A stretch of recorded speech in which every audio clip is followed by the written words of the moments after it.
So hopefully we shall start with the structuralism. That is the next topic of our discussion, structuralism. Okay, so what is structuralism?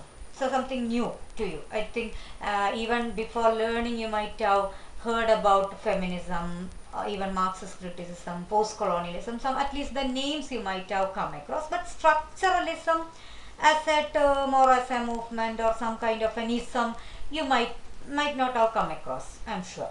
So we have to discuss this.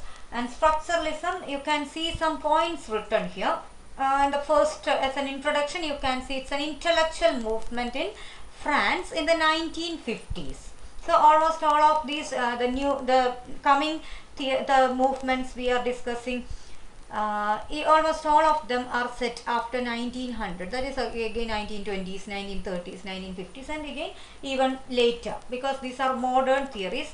Structuralism after, again we have post-structuralism, as we discussed modernism after postmodernism, here structuralism. So without understanding structuralism, again like a postmodernism, we cannot go to post-structuralism. So these are in one way or other, at least as opposing moods, these are connected in one way or other. Okay, so structuralism, basically it is an intellectual movement from France in the which began in France in the 1950s. Okay, so again a Western movement. You have to France or any other nation, you have to set it as a Western, from the Western part to this come. Okay, and at first seen in the works of some anthropologists Claude Lévi-Strauss and literary critic Roland Barthes. Some of the persons who practiced or they promoted structuralism, you get the names there. We will come to them later, but before moving to that, we have to know what it is ultimately about. Okay, I prefer you to write down somewhere, not even in a very it's not in your note, even just as a casual writing down. You please take a simple note and write down. That is not here, that's why I just want you to write down. Please take a note and pen if you have it with you. I will read for you. Structures and the belief that it's a belief that its essence in its essence, it's a belief that things cannot be understood in isolation. Okay, I will read first, then after. Things cannot be seen or things cannot be understood in isolation. They have to be seen in the context of the larger structures they are part of. Hence the term structuralism.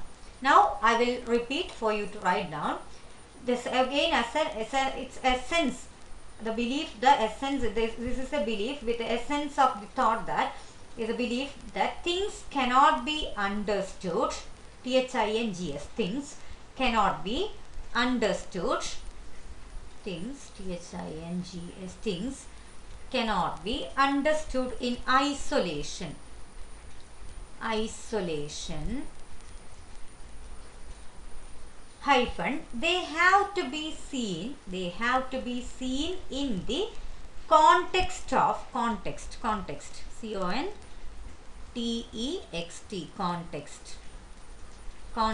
of the larger structures they are part of. So this is the essence of that belief.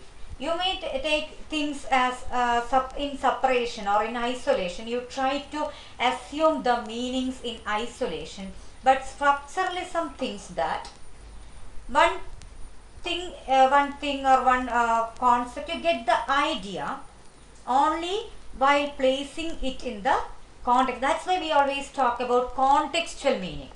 Okay, in that context it means this. In that place it may mean this. So this is the way we even assume meaning. This is the belief of structuralism as well. They think that things cannot be seen in isolation. Their meanings are, or they can be understood only as part of the larger structures. Okay, a word occurs in a particular sentence. or in a context that refers something, and you have to get each word, the meaning, everything. You have to assume and understand only by taking it as part of the larger structure.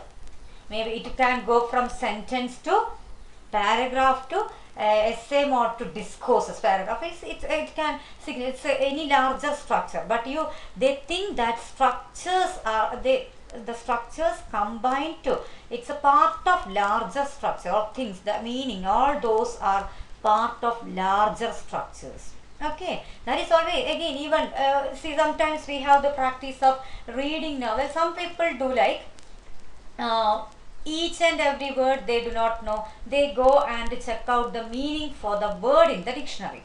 Okay, but some people do the reverse, and most of the people do the reverse or the opposite while reading larger novels or larger narrative forms, like trying to assume the meaning of a word which even they do not know or not sure about, by placing or by trying to assess it in the context of that theme, concept or incident they are going on with. Okay, of course we have an idea about what is happening in a text that we are reading. So in between you are not sure about some tough words, and of course we try to get, otherwise we will be finding it very difficult to finish off reading on time, because every now and then we will be going to check out the meaning of the word as well. So this also is another way of talking about structuralism, that is that part of whole, and you try to get the meaning. So structuralism is such kind of a thought, and it is, in one way or other, you can say it is connected with the meaning. Now you come back to the points you get there. I think that meanings are, it's a structuralism views that meaning is always attributed of things in the literal sense, that meanings are attributed to things by the human mind. What do you mean by attribution? You have already come across, you know the meaning of attribute. Attributing something. I taught you in first year English for competitive grammar part, we have attributive noun. What do you mean by the term attribution or attributing? What do you mean by attributing something? Attributive noun means, attribution means, what do you mean by it? I would like to get from you. Can anyone? Attributive means the words that we use to signify or to point out the quality, that is honesty, is an attributive noun. Means it is not something concrete and abstract. Okay, as attributing, we are attributing some quality, attributive noun, not attributive noun, attributive verb actually. Attributive verb, we sometimes attribute some qualities. Okay, attributive, that is we make this attribution, we try to connect some qualities with a person or a thing. So this is the way you attribute. See, honest man or very sympathetic child. Okay, so sympathetic situation. This is the way. Adjectives also, you have adjective, attributive adjective. Actually you can think about all these, but attributing as a concept, you know how you assume you attach some qualities with something else. So here again they think that all the meanings, all these are attributed to things. So very important aspect of this theory, because you just think about, you take a pen at your hand, okay, and you tell that, yeah, this is my pen. You have a book at your hand and you tell that this is my book. So is it rule bound that this is to be called a pen or that is to be called a book? No, this is a part of language which is already decided for the sake of convenience. That's why we always tell, okay, in the class I entrust some of you to go and take a chalk piece.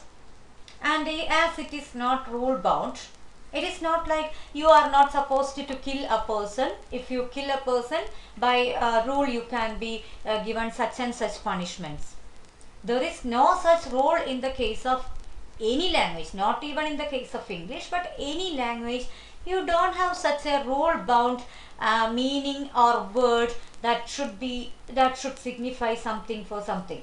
That is, okay, I tell you to take a chalk piece, and the student tells that today onwards I call chalk to refer to something of something like a board or some book or book like thing.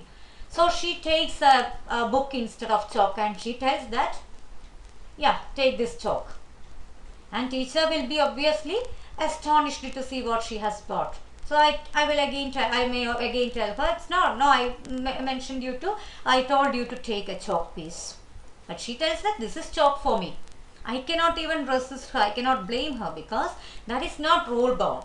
But this kind of incident, these incidents do not always usually happen, because if we are using a language, not even by rule, we have a tacit understanding. That means we have a kind of understanding between. So understanding means it's not like you understand what I say. It's not just that.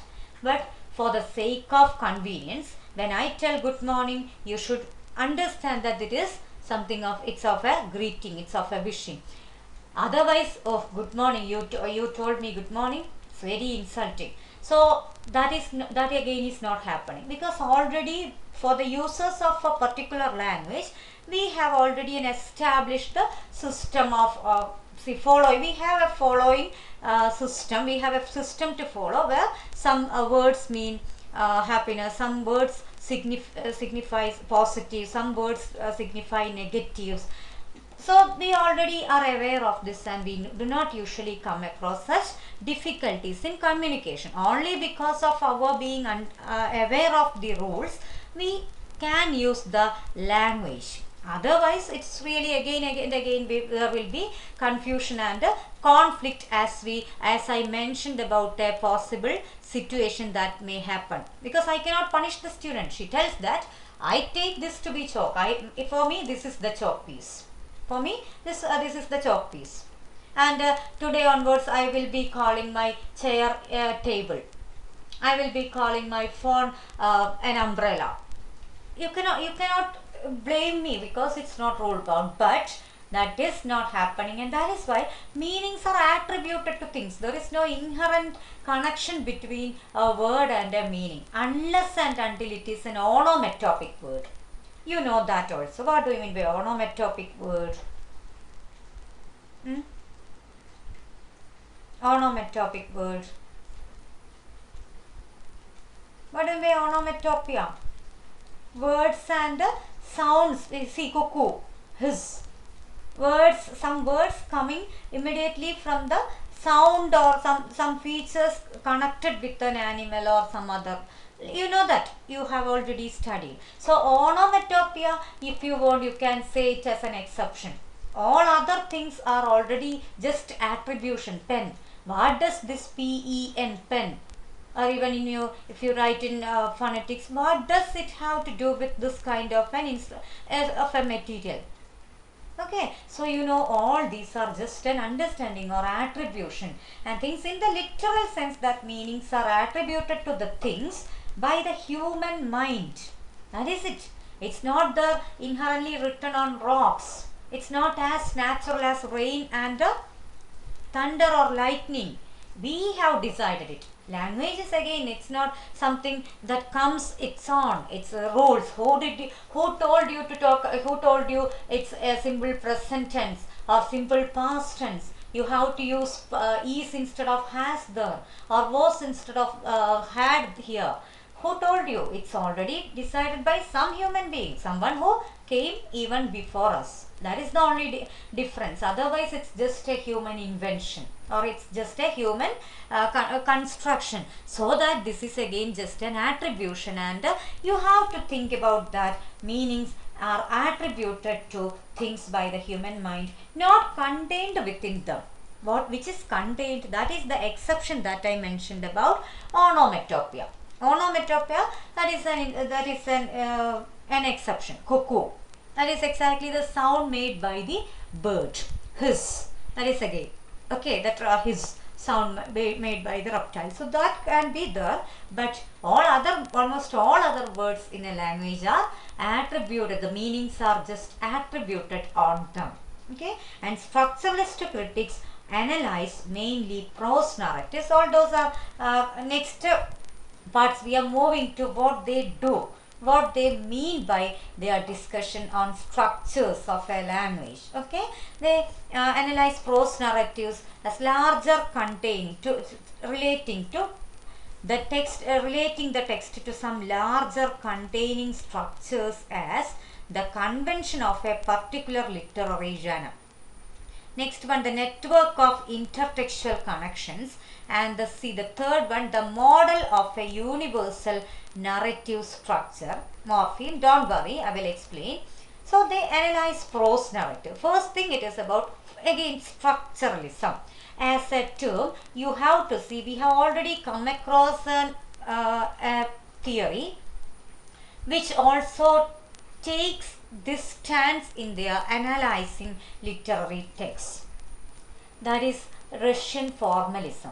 Formalist theories, any of the theories, any of the concepts which are taking care of the structures or the formal features of a language. What are the formal features? Formal features are the grammatical or linguistic features. Okay, here you know morpheme as a term you have already studied in linguistics. Morpheme. See, morphemes are the meaningful unit, sound unit. Okay, unit in a language. That means boy, boys. S in that context, it is added there, and it can signify the grammatical change between singular and plural. And of course, you know, with the singular and plural, how much change you come across in a language construction or in a sentence construction. Okay, boys go, boy goes, boy is running, boys are running. So you know how much just an additional S can bring you that much change in the meaning. That is why they analyze all these prose narratives as larger containing structures. That means you get a paragraph to read, and you are not just, if you are a structuralist critic, you are not just going to be concerned about the meaning of that particular topic, particular paragraph in the first place. You will be analyzing the conventions of that literary genre. Okay, so how a novel is to be written, how it is with the first person point of view, or is it third personal point of view. They analyze all these formal features. That is why formalism, Russian formalism also, we saw how much importance they give to the formal features of the language. They are never, we have already told, it is, they never care, they do not actually care about the theme or subject matter or all these, but they do give importance to, or they did give importance to the formal features of the language. So structuralism is somewhere, it comes as a later theory, but it holds the same kind of an approach towards text. Okay, so deeper level analysis and network of intertextual connection. Next point is intertextual. That is a new term. I will explain for you. What do you mean by intertextual connection? What do you mean by intertextuality? It's a new concept. I will explain. I am not supposed to ask you. So intertextuality, it is the connection between, or the traces you can mark between or find out in different texts. So now you read a novel, you are reading a novel, just think that you are reading a novel, and somewhere you see a quote from other novel. Say for example, a character quoting Gandhi or Nehru or some other prominent persons from one of their texts or some other talk recorded somewhere, and again that is an intertextual connection. Intertextuality has different versions and varieties, but very at the very basic level, intertextuality means the connection. If you can draw the connection between sentences or concepts or something, it's not even the concept take or the chord taken intact, but even just the concepts you get from other texts, you can say as an intertextual connection, intertextual occurrence, intertextuality. Okay, so that is again network of intertextual connection. That is the point there. So they try to analyze all these matters before moving to give importance to the theme, concept, the theme and plot or many other features that we take, which we are really interested while reading a novel or short story. We are really interested in the theme and the incidents that happen, the storyline, plot line. But these people, structuralism or formal, the theories which give importance to formal features of a language, they are in one way or other, they give importance to what you call the formal features. Okay, yeah. So model of a universal narrative structure, they take this, they interpret literature, see projected model of an underlying universal narrative structure. Underlying universal narrative structure means it has an, see, if it is a novel, it has a structure of its own.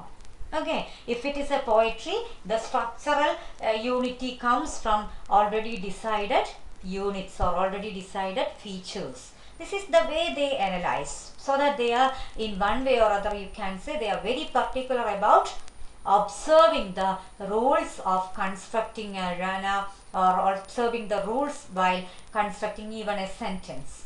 So of course they are not very modern in their approach. You can understand. Okay, we know how modernism, even promoted the kind of new techniques and new experiments. But postmodernism is even more liberal.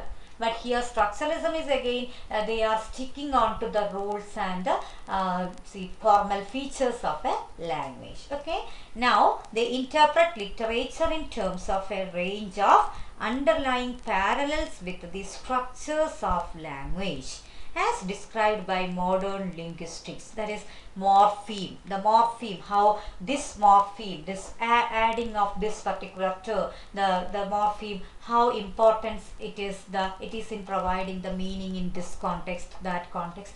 This is the way they try to. It is not like you take a character and analyze the relevance of the character, the pathetic condition or the cruelty of a particular character. This is the way we try to, or we are very used to analyze a novel. While analyzing a novel, we novel or short story or whichever poem even, we always try to see the characters, their situation, their way of thinking, way of behaving. But here it is again going back to the formal features, formalities or formal features in making the language more perfect. And that same thing happened with the Russian formalism as well. But then in Asia countries of origin, that is different, and the time period of the prominence both of these got, that also is different. This is even later in 1950s. In the beginning itself, I told you it's in the 1950s. Okay. Now about the very simple aspects of this, it originates from linguistics. That's linguistics you are already familiar with as a whole paper you studied, and linguistics, please. Okay, yeah, just wait. Okay, yeah, what is it? It's fine. Okay, let me continue. So it originates. Now we have to see from some other features of structuralism as a literary term. You don't have to move to the theoretical premises of this, but about the origin, it is from linguistics.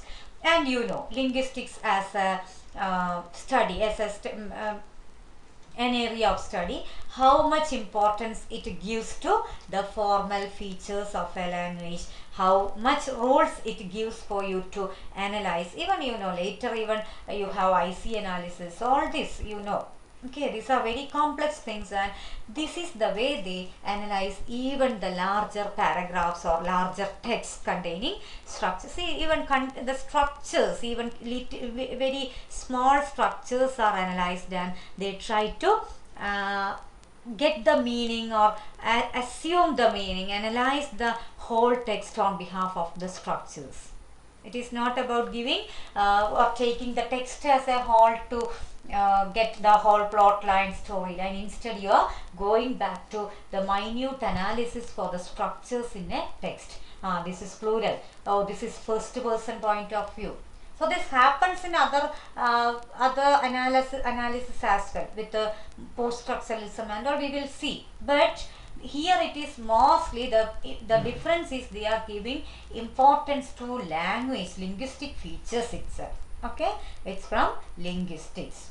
And linguistics, then linguistics is a discipline which has always been inherently confident about the possibility of establishing objective knowledge.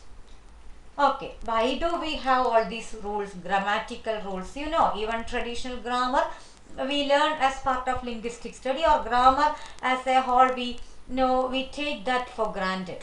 Okay, so this is, if it is singular, this and this helping verb. If this is plural, such and such helping verb. If it is in the past, such a tense. Already we are very confident about that. We are already, I do not mean I or you or anyone, but the users of the language think that if I use that, then I am right.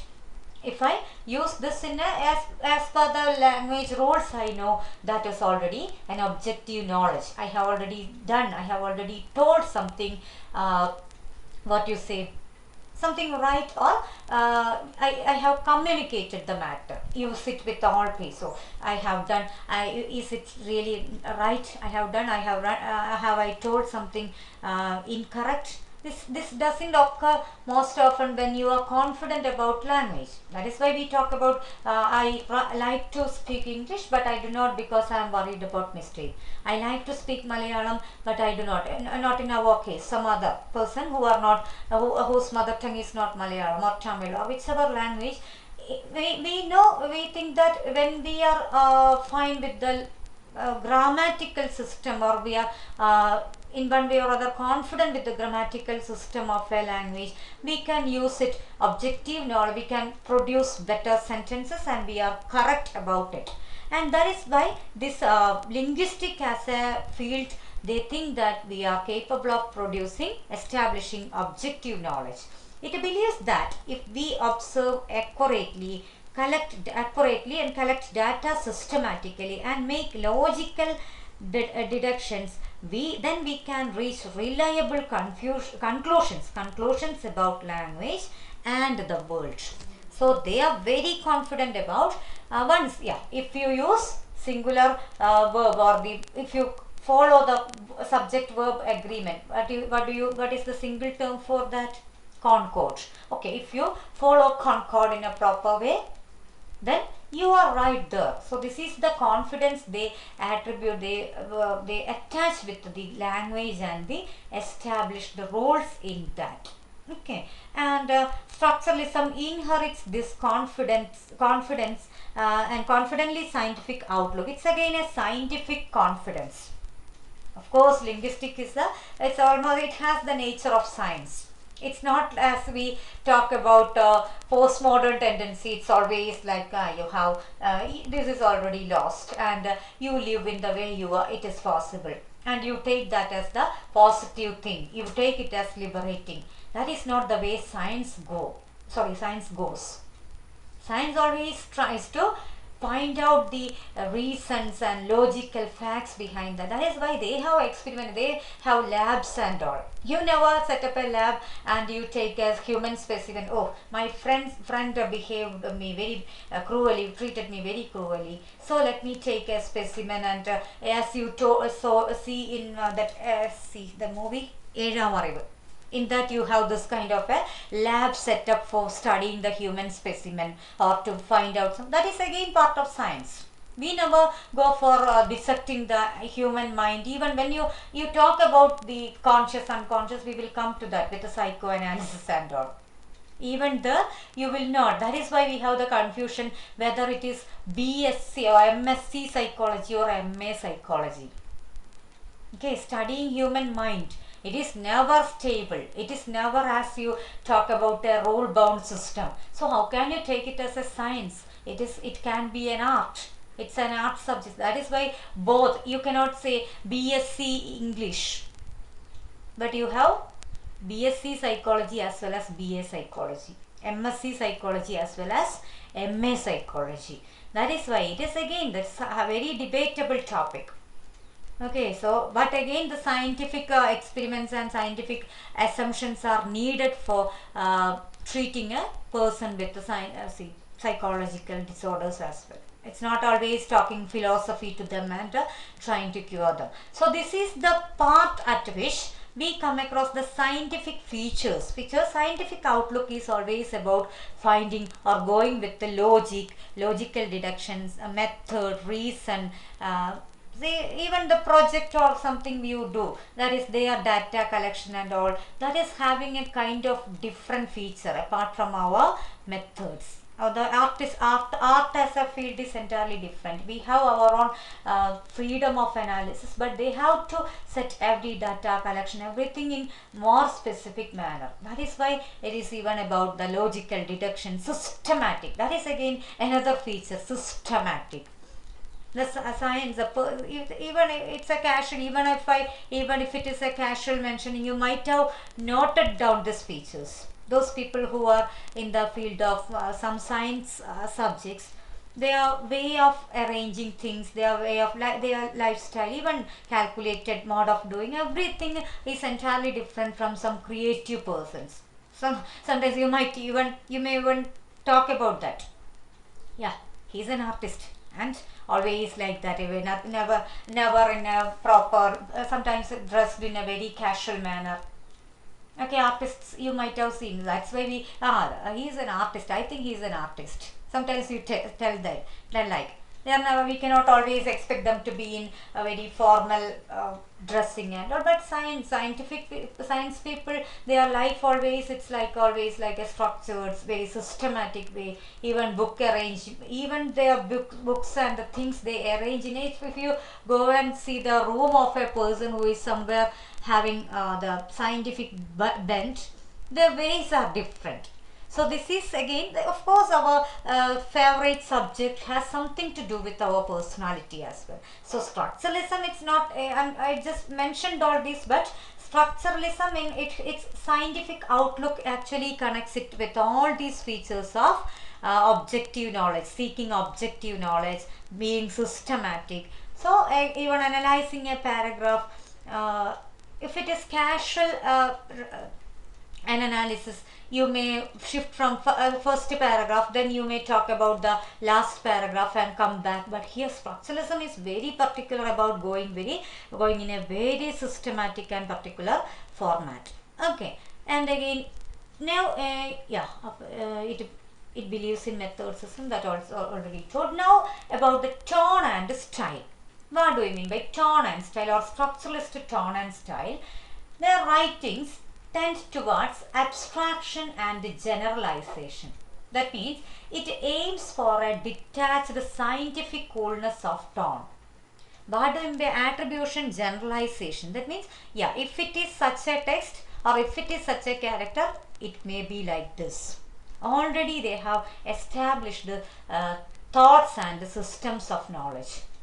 Okay, so they do not want always to have shift or a different thinking or different take on the same.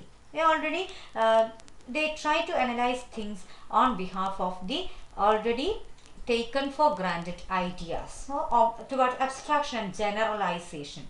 See, generalization is very difficult when you deal with a work of art. But yeah, this is about the language, so that it should be written in that way. This is about this language and its role. So that writing, it can be analyzed in this way. This is what is happening in generalization. Okay, this is a novel, this is a poetry. So such and such rules are already there, and you do not should not move away from that, or should not take a different turn apart from that. So this is the way they are already having a detached and scientific coolness of tone. Scientific coolness of tone. What is this scientific coolness? It is it see, you might have read some of the scientific essays, you might have come across. Is it always even just a health tip write-up that has a scientific coolness of tone? It doesn't have a flourished or embellished, as if you take Aristotelian word, embellished kind of language. It tells the matter point by point and then ends up, but doesn't go for very flourished and flamboyant style of language. It's very scientifically, even a paper report, it follows the scientific coolness of tone. Then our sometimes even papers, we have different features like writing. Some weekend we have write-ups on persons. They are like that, has sometimes that kind of artistic quality. An artistic quality you can of course come across. But other reports, it of course has a scientific coolness of tone. And the style is neutral and anonymous. The style is neutral and anonymous. What do I mean by neutral? Use it very neutral way. In a very neutral way, use it. That means you are not you are not emotionally attached to what you say or what you analyze. So that is the neutrality, and the anonymous, that is anonymous. Whoever write, they do not want to go back to the writers or the mental condition they were holding while writing the novel or story, whatever. Sometimes we have in some other theories, we have the tendency to go back to the writer, their lifestyle, the time period they lived. So these people do not want to. They just take the text as it is. They do not want to go back to history or the situation of the writer, or to attach the writers and their life with some of the characters. We have the tendency, this is the writer, this is okay, this character has a lot to do with her own life. Okay, Arundhati Roy's Word of Swarthins. Okay, that is Rahel. That's the childhood. It is again between herself and her brother. So this is the way we have the tendency in analysis. Analysis can be done in any way, but here it is about structuralism, and structuralism again always take this detached and anonymous, as it's typical of scientific writing. It's almost like typical. It's like a scientific writing style they try to take. Okay. And the last point, attitude to language. What is their attitude to language? Structuralists accept that the world is constructed through language, in the sense that we do not have access to reality other than through the linguistic medium. So, of course, it is a theory that originates from linguistics. So it is their origin, it is its own origin. So they always have this reverence for language as an all-encompassing whole structure, and whole which is a medium, which is a container that can hold all these structures. The larger structure, which is like an umbrella term, it can incorporate everything. It can talk about everything. Okay, so language they take to be the ultimate, or the maximum reality, the pinnacle of reality they take. We do not have access to reality other than through linguistic medium. That is what they tell. I will get you a very simple example to challenge this view. Okay, but let me complete this first.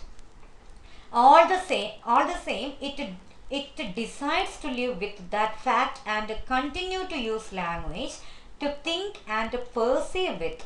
After all, language is an orderly system, because they tell that language is an orderly system. You know how to use this.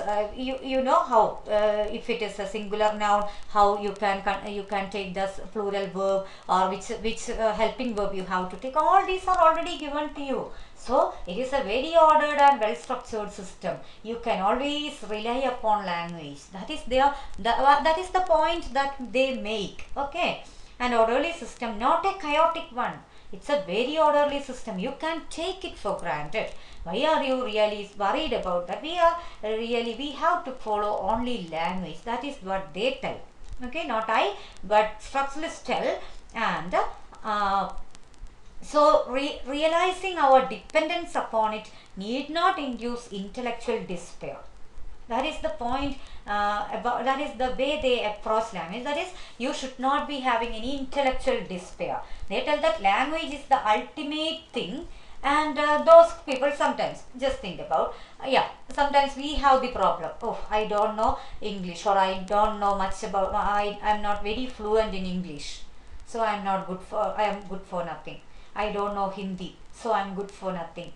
So if they tell that this language only decides you, the whole world and everything, anything and everything that is around you, then not to know a language, or not to be proficient or excelling in a language, you may be having this intellectual despair.